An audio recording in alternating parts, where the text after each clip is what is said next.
Okay, it's time we had a talk about coyotes. I hunt them. Some of you might hunt them too. This is coyote meat. And I'm going to tell you something. A lot of people have given me a hard time when I tell them that I eat coyote. Oh, I can't believe you eat coyote. Oh, that's terrible. Well, now it's my turn to give the hard time back. If you're killing coyotes and you've never even tried to eat the meat, you're doing an immoral thing. I believe you should not be hunting and killing animals that you don't intend to eat. So, what I'm going to do is show you how to prepare coyote so you can eat it. But the first thing I want to do is to explain that coyote meat is really nice, clean meat. Take a look at that. It has no smell at all. It's just a nice, clean meat. Now, one thing that does turn people off from time to time when they're cleaning coyotes is that it's a dog. And as my son said, as we were cleaning these coyotes, "Dad, they smell like a wet dog."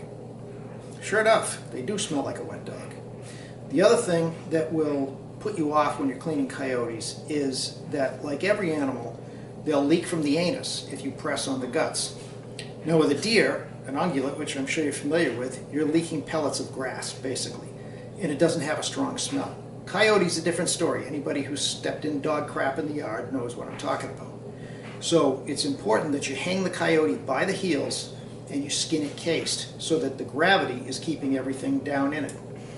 And me, I take a little damp towel and I wash around the anus before I start cleaning it so that I don't have anything mixed up in there. So skin the coyote. You can either case it or open it up. The fur is beautiful. You should definitely have it tanned. Consider getting it mounted if it's a good one. And then take the meat off by the gutless method, just like you would with any ungulate. So take the meat off, debone it, take it off the thighs. Coyote has decent back straps. There's a coyote back strap right there. Not terribly thick, but there's a good amount of meat in it. Smells just fine. And the shoulders have a decent amount of meat too. There's even some around the neck. So what you see before you is the meat of 1.5 coyotes, which is what we're going to prepare for a stew. So I'm going to cut up the coyote meat, and then I'm going to show you what I do for stew and spices to make the coyote meat into just a wonderful, tasty dish. One that my wife says she prefers over all other meat. All right, let's get started. Okay, here's my simple recipe for transforming this coyote meat into a magnificent stew. First of all, take a look at the quality of this meat. It's got a light pink color. I think of it as kind of a cross between venison and pork, or perhaps a very young deer has a light pink meat like that. I have my friend here. This is my favorite coyote mount, curled up like a dog. He sits by my fireplace most of the time. Okay, back to the recipe. We start with a pan with about 1 inch of water in it. Put it on a good heat to bring it to a boil, and throw all the meat in.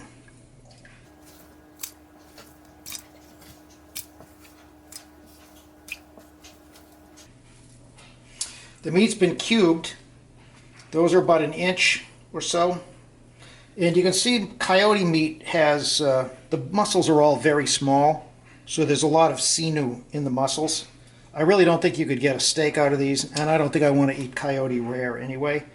So it makes a great stew. It would probably make a wonderful sausage. I haven't tried that yet, but it's on my list of things to do. Okay, the meat is in the pot.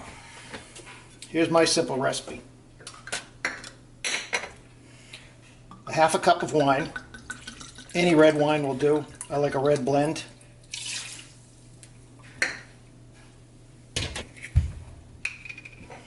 A 1/3 cup of olive oil.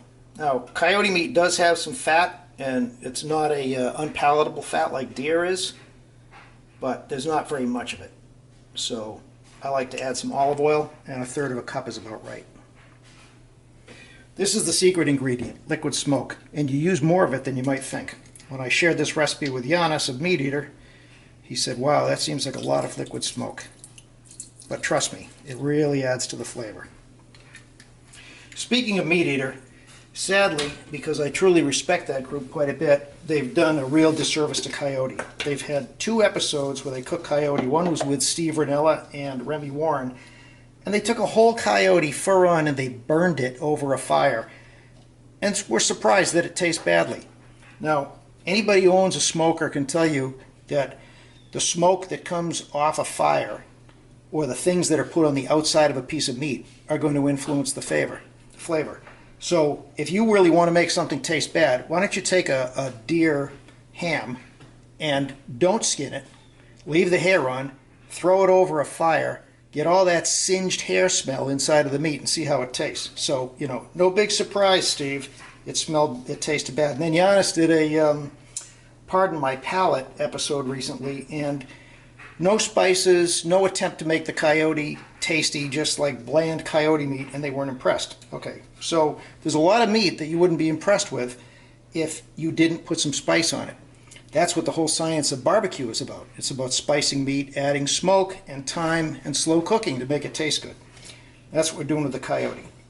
Okay, this is Greek oregano. Don't use Mexican oregano. It's bitter. Greek oregano is much tastier. You can use a lot of it. So I use 2 nice scoops like that. You may say, oh, that's a lot of oregano, but by the time this is cooked down, you're barely going to know it's there, but it does add nice flavor. Some granular sea salt. Not too much. You can always add salt later, but it does need a little bit.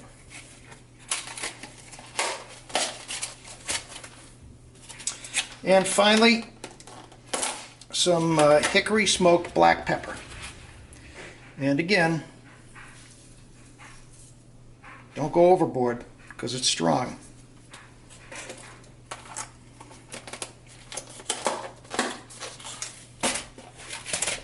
And that's it.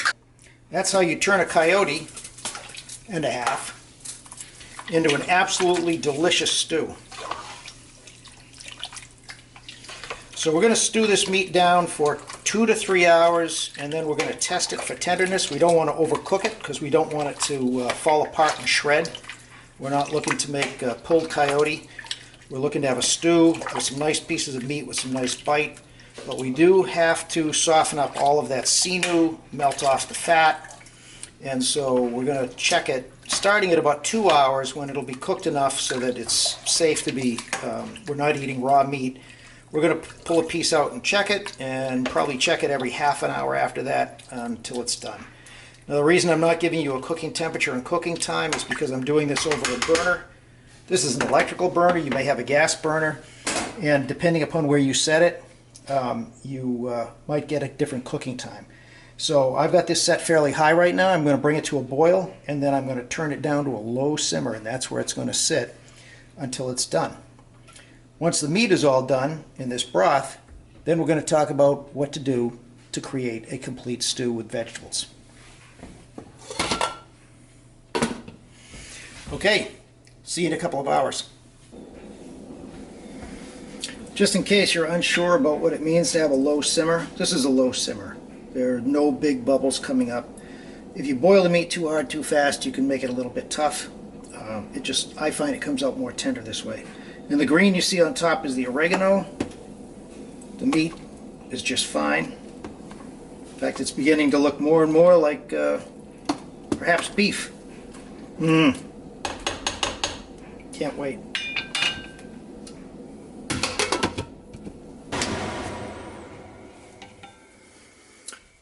We've been simmering about an hour and a half, and I pulled a piece of meat out. Now, you can test it with your hands. See, this meat has a nice piece of sinew running right through it. We want that sinew all to melt, and we want the meat to be pretty soft. So we can test it. See how it's springy? It doesn't really come apart. And the sinew is still pretty solid, although it's beginning to melt. See that? So an hour and a half in, and it's not quite done. A little bit chewy to the bite, too. Tastes great, though. Okay, another hour at least. Okay, here we are, 3.5 hours later, and we're done cooking. Let's pull out another piece of meat. Now notice when we squish it, it doesn't bounce back. See how that just comes apart? See that sinew on there? How soft that is? But the meat still holds together. When you scoop it up with a spoon, you'll still have nice chunks of meat.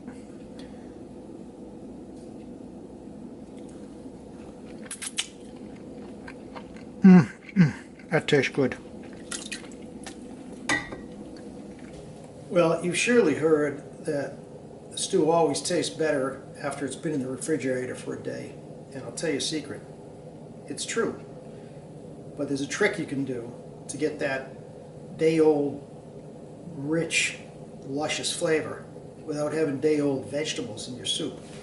So do what I did here. Cook the meat separately. Take this bowl, let it cool down, and put it in your fridge overnight. Now, when you want to make the stew and serve it for dinner, get you some nice vegetables, which we'll do tomorrow, and cut them up, cook them separate, and then add the meat back in. Now you've got that rich, marinated in the sauce meat with nice crispy vegetables. Alright, well that's it for today. I'll see you tomorrow when we put the vegetables together and finish making coyote stew. Well, we're back, and it's actually 2 days later. It's Sunday, and I'm having a friend and his family over for dinner, and we're all going to have coyote stew. So let's go ahead and finish it off by cooking the vegetables, rewarming the meat, which is right here, and in about a half an hour it'll be ready to eat. We've got mushrooms, onions, carrots, parsnips, celery, and here's something you don't see in soup every day. This is an anise. Same thing that you get a licorice flavor from. You might think it's a little too strong for a soup. It's not. I cut off the fronds and discard them. Cut off the base. And then chop it up. It's really very mild. You can make a salad out of it.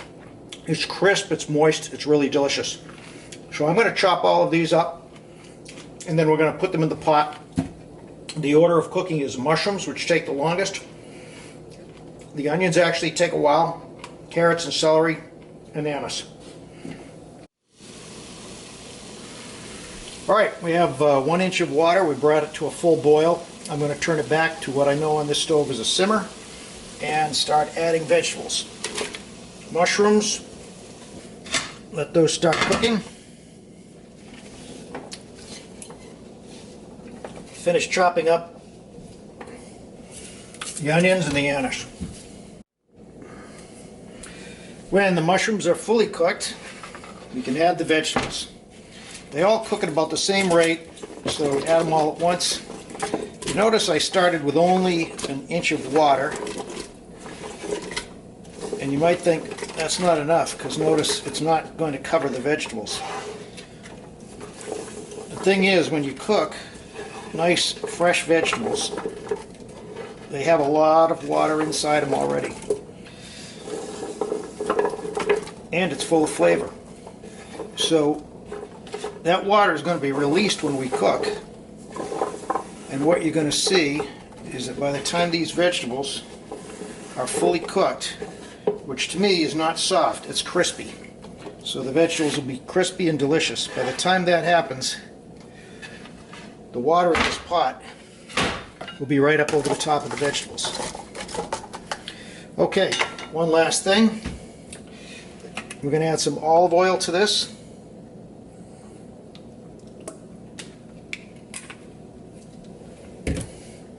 Some more of that wonderful Greek oregano. Some spicy ground hickory smoked pepper. And a couple of pinches of good sea salt right there.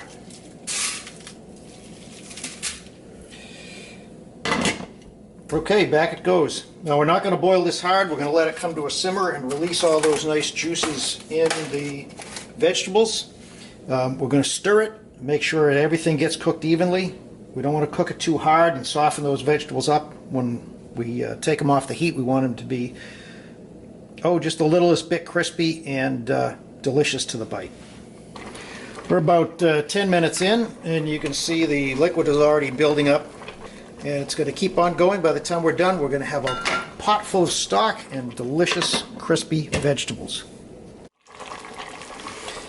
All right, the vegetables are done, and as you can see, the liquid is up to the top of the vegetables. When we take this and combine it with the liquid in the stew, we're going to have a nice thick stew. You can always add more water if you want to, but I like to start with less.